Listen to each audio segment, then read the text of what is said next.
যশোর নড়াইল মহাসড়কের নীলগঞ্জ ব্রিজ এলাকা থেকে প্রায় ১,৪০,০০,০০০ টাকা মূল্যের ৬৮০ গ্রাম ওজনের ৪টি পূর্ণাঙ্গ ও একটি অর্ধেক স্বর্ণের বারসহ এক স্বর্ণ পাচারকারীকে আটক করেছে বিজিবি।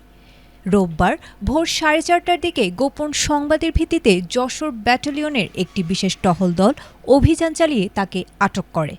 আটক ব্যক্তি সুমন মণ্ডল। তিনি নারায়ণগঞ্জ সদর উপজেলার কুতুবপুর এলাকার ইসলামিয়া বাজার পাগলা গ্রামের বাসিন্দা প্রাণনাথ মণ্ডলের ছেলে। বিজিবি জানায়, আটক ব্যক্তির শরীরে বিশেষ কৌশলে লুকিয়ে রাখা অবস্থায় ৪টি পূর্ণাঙ্গ ও একটি অর্ধেক স্বর্ণের বার উদ্ধার করা হয়। এছাড়া একটি মোবাইল ফোন, একটি হাতঘড়ি এবং নগদ ৭,৮৭৫ টাকা জব্দ করা হয়েছে। প্রাথমিক জিজ্ঞাসাবাদে সুমন মণ্ডল জানান, তিনি ঢাকা থেকে যশোর হয়ে বেনাপোল সীমান্ত দিয়ে ভারতে পাচারের উদ্দেশ্যে স্বর্ণের বারগুলো বহন করছিলেন।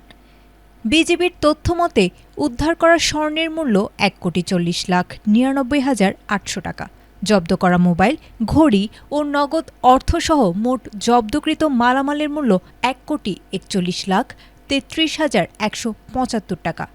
এ ঘটনায় আটক ব্যক্তির বিরুদ্ধে মামলা দায়ের করে তাকে যশোর কোতোয়ালি মডেল থানায় হস্তান্তর করা হয়েছে।